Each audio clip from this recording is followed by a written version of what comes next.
पिछले लेक्चर में हम लोगों ने पॉलिनोमियल फंक्शंस को कन्वर्ट करना सीखा फैक्टोरियल पॉलिनोमियल नोटेशन में या फैक्टोरियल नोटेशन में 3 मेथड्स के हेल्प से, जिसमें पहला था हमारा सिंथेटिक डिवीजन मेथड, दूसरा था डायरेक्ट मेथड और थर्ड जो हमारा था यूजिंग फॉरवर्ड डिफरेंस टेबल। आज भी हम लोग कुछ प्रॉब्लम लेंगे और सिंथेटिक डिवीजन मेथड से उन पॉलिनोमियल्स को चेंज करेंगे फैक्टोरियल नोटेशन में। जैसे कि हमारे पास ये एक पॉलिनोमियल फंक्शन दिया हुआ है f(x = x⁵, जो कि 5 डिग्री का पॉलिनोमियल है और इसे हमें कन्वर्ट करना है फैक्टोरियल नोटेशन में। मान लिया कि हमारा जो दिया हुआ पॉलिनोमियल है वो फैक्टोरियल नोटेशन में कन्वर्ट होने के बाद कुछ इस तरह का फैक्टोरियल पॉलिनोमियल हमें मिला a5x⁵, a4x⁴, a3x⁵, a2x⁵,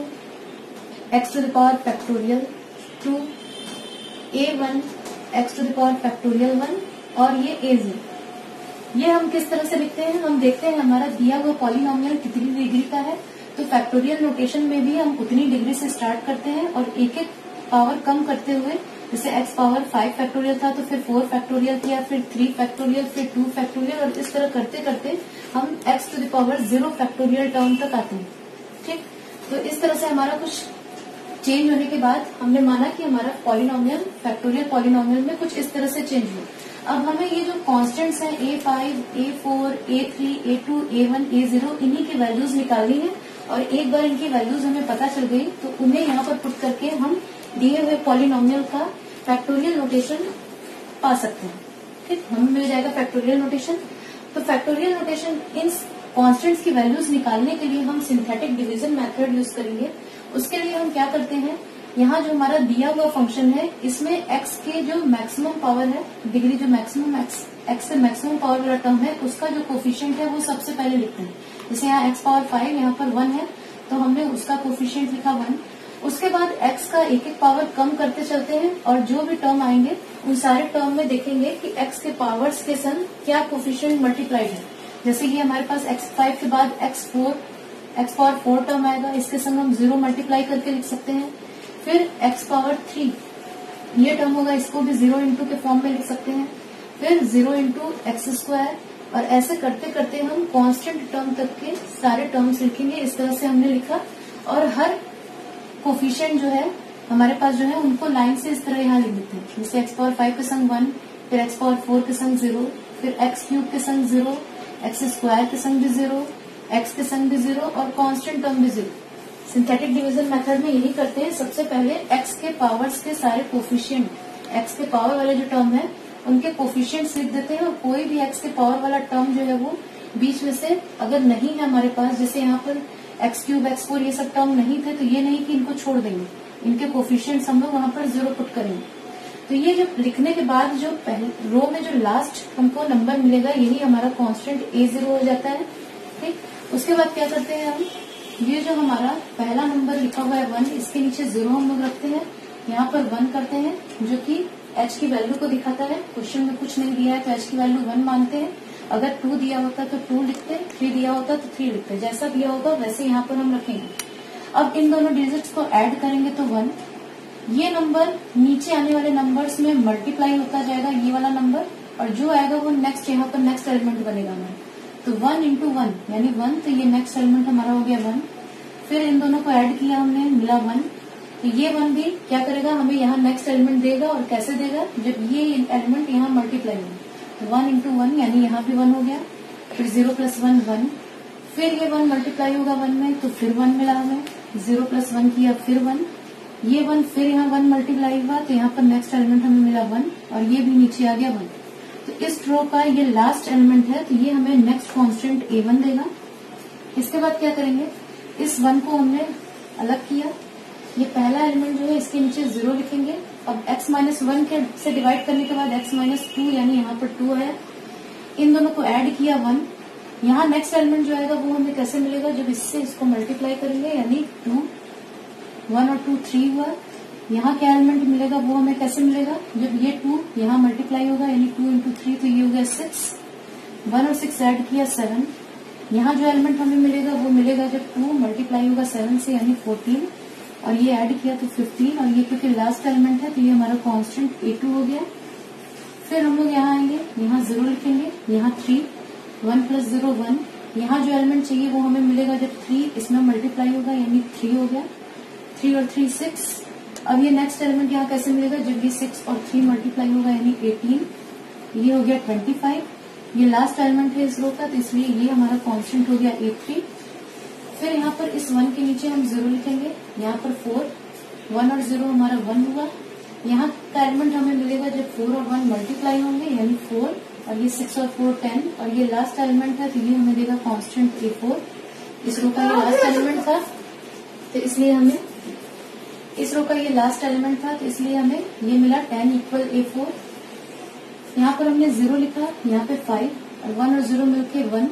ठीक, तो ये अब इस रो में लास्ट एलिमेंट है, तो इसलिए ये हमारा लास्ट कांस्टेंट A5 होगा। अब जैसे ही हमें A5, A4, A3, A2, A1, A0 सारे मिल गए और उनकी वैल्यूज को हम यहाँ पुट करेंगे, तो हमें कुछ इस तरह से मिलेगा। A5 की जगह 1, यानी x⁵ फैक्टोरियल 5। A4 की जगह हमने रखा 10, A3 की जगह 25, A2 की जगह 15, A1 की जगह 1 और A0 की जगह 0। यानी हमारा जो दिया हुआ पॉलिनोमियल था वो फैक्टोरियल पॉलिनोमियल में चेंज होने के बाद कुछ इस तरह का फैक्टोरियल पॉलिनोमियल हमें मिला। अब अगर क्वेश्चन में, ये तो हमारा फैक्टोरियल पॉलिनोमियल में चेंज हो गया। अगर क्वेश्चन में हमसे क्या देता है कि आप जो दिया हुआ फंक्शन है उसके सक्सेसिव डिफरेंसेस निकालिए। अगर कह देता है कि जब फैक्टोरियल पॉलिनोमियल में चेंज हो गया तो आप जो फंक्शन मिला उसके सक्सेसिव डिफरेंसेस निकालिए, तो हम क्या करेंगे, इसके फॉरवर्ड डिफरेंसेस निकालते जाएंगे। और कब तक निकालेंगे, जिस डिग्री का हमारा फैक्टोरियल पॉलिनोमियल है उतनी बार फॉरवर्ड डिफरेंस निकलेगा, क्योंकि उसके बाद वैल्यूज 0 होती जाएगी। तो डेल्टा fx जब हम निकालेंगे तो हमारे पास मिलेगा 5x⁴ factorial 4 plus 14x³ plus 75x² plus 30x³ factorial 1, और ये वैल्यू हमारी हो जाएगी 1, क्योंकि फॉर्मूला हम यूज कर रहे हैं delta x⁴ factorial n = n × x⁴ factorial n-1, और x⁴ की वैल्यू हमको पता है 1। एक बार और फॉरवर्ड डिफरेंस निकालेंगे तो मिलेगा delta square fx = 20x factorial 3 plus 120x factorial 2 plus 150x factorial 1 plus 30, क्योंकि ये x फैक्टोरियल 1 की वैल्यू हमारी डिफरेंशिएशन करने पे 1 हो जाएगी। एक बार और फॉरवर्ड डिफरेंस निकाला तो डेल्टा क्यूब fx की वैल्यू आएगी 60x⁴ factorial 2 plus 240x⁴ factorial 1 plus 150। 4 time forward difference निकाला तो मिल जाएगा 120x फैक्टोरियल 1 प्लस 240, और जब 5 टाइम फॉरवर्ड डिफरेंस निकालेंगे तो हमें कांस्टेंट वैल्यू मिलेगी 120। इससे ज्यादा बार अगर हम फॉरवर्ड डिफरेंसेस निकालते हैं तो हमें पता है कि वैल्यू हमें क्या मिलेगी, 0 मिलेगी। तो कुछ इस तरह से हम सिंथेटिक डिवीजन की हेल्प से किसी दिए हुए पॉलिनोमियल को चेंज कर सकते हैं फैक्टोरियल पॉलिनोमियल में। अब हम लोग फैक्टोरियल पॉलिनोमियल से रिलेटेड कुछ और न्यूमेरिकल्स को सॉल्व करेंगे, लेकिन उसको करने से पहले एक और डिफरेंस ऑपरेटर हमारा है डेल्टा इनवर्स। एक ऑपरेटर है हमारा डेल्टा इनवर्स, जिसे इंटीग्रेशन ऑपरेटर भी बोलते हैं डिफरेंस कैलकुलस में। इसके बारे में भी समझ लेते हैं कि ये ऑपरेटर किस तरह किसी फंक्शन पे वर्क करते हैं। हम लोगों ने फॉरवर्ड डिफरेंस ऑपरेटर के बारे में पढ़ा कि जब ये किसी factorial polynomial x⁴ factorial n पे लगता है तो हमें वैल्यू मिलती है n × x⁴ फैक्टोरियल n-1, अगर हमारा स्टेप साइज h की वैल्यू 1 है। यानी ये ऑपरेटर हमारा जो डिफरेंस कैलकुलस का है वो फैक्टोरियल पॉलिनोमियल पे कुछ इसी तरह से वर्क करता है जैसा कि डिफरेंशियल कैलकुलस में हमारा ऑपरेटर d/dx एक्ट करता है। कुछ उस तरह का सिमिलर फंक्शन ही डेल्टा का है, यानी डेल्टा जो है वो हमारा क्या है, वो similar to operator d/dx of differential calculus हो जाता है। बस फर्क ये होता है कि ये फॉरवर्ड डिफरेंस ऑपरेटर हमारा फैक्टोरियल पॉलिनोमियल पे लग रहा है और यहाँ पर जो डिफरेंशियल ऑपरेटर है ये x⁴n पे लग रहा है, ये पॉलिनोमियल फंक्शन पे लग रहा है, नॉन ऑर्डिनरी पॉलिनोमियल फंक्शन पे। ठीक, तो जैसे डिफरेंशियल कैलकुलस में d/dx का एक इनवर्स ऑपरेटर होता है जिसे हम इंटीग्रल ऑपरेटर कहते हैं, ऑपरेशन ऑफ इंटीग्रेशन, और वो कुछ इस तरह से वर्क करता है कि x⁴n इसको जब हम इंटीग्रेट करते हैं विथ रेस्पेक्ट टू dx तो हमें मिलता है x to the power n+1 by n+1 plus constant c। ऐसे ही डिफरेंस कैलकुलस में हमारा इस ऑपरेटर डेल के ठीक इनवर्स एक ऑपरेटर होता है जिसे हम डेल्टा इनवर्स से डिनोट करते हैं और इसे एक तरह से इंटीग्रल ऑपरेटर भी कहते हैं डिफरेंस कैलकुलस का। और ये किस तरह से वर्क करता है, ये भी ऑपरेट करता है फैक्टोरियल पॉलिनोमियल पे, और ये कुछ इस तरह से ऑपरेट करता है कि इसे अगर हम x पावर फैक्टोरियल n पे लगाते हैं तो हमें वैल्यू मिलती है x factorial n+1 by n+1 plus constant c। यानी जो हमारा डिफरेंस कैलकुलस का ये ऑपरेटर है डेल्टा इनवर्स, वो सिमिलर हो जाता है integral operator of differential calculus. ये फॉर्मूला जो है, ये ऑपरेटर डेल्टा इनवर्स किस तरह फैक्टोरियल पॉलिनोमियल पे वर्क करता है, यानी इस फॉर्मूला को भी हमें ध्यान में रखना है क्योंकि आगे के न्यूमेरिकल्स जो हमारे होंगे वो इसको यूज करते हुए ही होंगे। हमें एक न्यूमेरिकल हमारे सामने है कि हमें एक फंक्शन जो है उसका फर्स्ट डिफरेंस दिया हुआ है। हमारे पास कोई फंक्शन है, हमें पता नहीं है वो फंक्शन क्या है। मान लेते हैं कि वो फंक्शन हमारा f(x) है जिसे हमें निकालना है, और हमें क्वेश्चन में दिया क्या हुआ है, हमें इस फंक्शन का first forward difference, first difference means यहाँ फर्स्ट फॉरवर्ड डिफरेंस हमारा जो है इस फंक्शन का दिया हुआ है कुछ इस तरह से 3x² प्लस 5x प्लस 7। हमें निकालना क्या है, हमें यही फंक्शन f(x) जो है ये हमें निकालना है कि ये फंक्शन क्या है, पॉलिनोमियल फंक्शन f(x) जो है इसकी वैल्यू निकालनी है हमें। तो उसके लिए क्या करना होगा, हमें डेल्टा इनवर्स ऑपरेटर जो हम लोगों ने अभी देखा था उसे इस पर लगाना होगा क्योंकि वो डेल्टा का ठीक इनवर्स ऑपरेटर होता है। तो जब हम इस पर डेल्टा इनवर्स को लगाएंगे इस डेल्टा f(x) पे, तो हमें जो फंक्शन f(x) है वो मिल जाएगा। ठीक, तो डेल्टा इनवर्स जब हम लगाते हैं इस पे डेल्टा इनवर्स डेल्टा f(x), इस पर जब हम इस ऑपरेटर को लगाते हैं तो हमारा ये फंक्शन जो है कुछ हो जाएगा 3 डेल्टा इनवर्स x², या इसको हम कुछ लिख सकते हैं इस तरह से, डेल्टा इनवर्स जब इस पे हम लगाएंगे तो ये हो जाएगा delta inverse 3x² plus 5x plus 7। ठीक, तो यहाँ से हमारे पास मिलेगा f(x) इक्वल, और यहाँ पर एक कांस्टेंट हमारा c भी आएगा। यहाँ से हमारा हो गया delta inverse 3x² plus 5x plus 7 plus c, ये हमारा f(x) की वैल्यू होगी।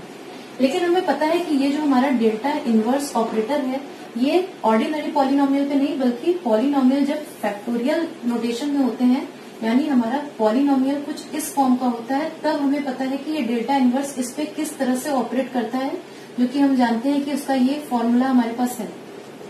लेकिन हमारी अभी जो हमारा ये पॉलिनोमियल दिया हुआ है ये फैक्टोरियल नोटेशन में नहीं है, तो ये डेल्टा इनवर्स इस पर लगाना प्रॉब्लम कर सकता है, प्रॉब्लम क्रिएट कर सकता है। तो हमारा पहला जो काम होगा वो होगा कि इस पॉलिनोमियल को हम चेंज करें फैक्टोरियल नोटेशन में, और जैसे ही एक बार फैक्टोरियल नोटेशन में ये हमारा पॉलिनोमियल चेंज हो गया तो उस पर इस फॉर्मूला की हेल्प से हम डेल्टा इनवर्स ऑपरेटर को अप्लाई कर सकते हैं।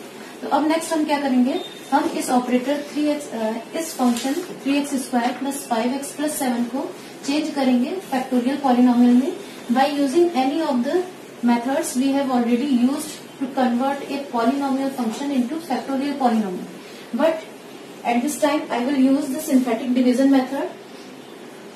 और उस मेथड में हम क्या करते हैं, सबसे पहले x के पावर्स वाले जो टर्म है उनके कोफिशिएंट्स लिखते हैं। जैसे सबसे अधिक पावर वाला टर्म x² है उसका कोफिशिएंट 3, फिर उससे ठीक जस्ट बाद जो x के पावर वाला टर्म है यानी x, तो उसका कोफिशिएंट 5, और उसके बाद हमारा कांस्टेंट टर्म है तो 7। लिखने के बाद ये जो लास्ट में हमारा नंबर आता है यही हमारा कांस्टेंट हो जाता है a0।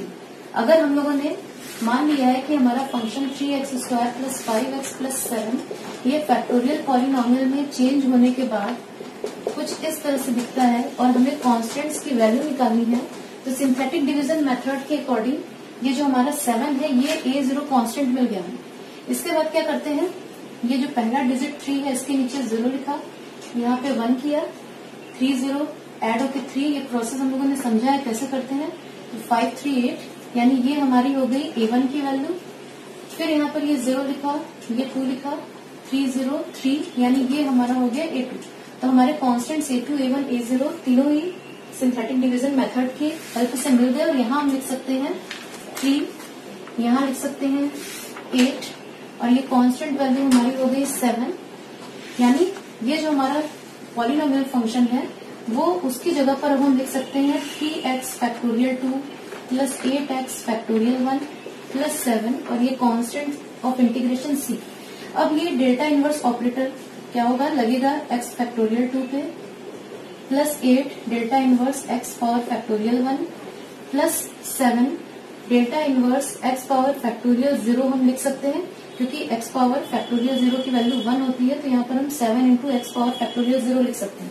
अब हम सिंपली जो फॉर्मूला है हमारा डेल्टा इनवर्स का, उसको अप्लाई करेंगे और हमें जो है फंक्शन fx की वैल्यू मिल जाएगी, जो कि हमें न्यूमेरिकल में निकालने के लिए कहा गया था।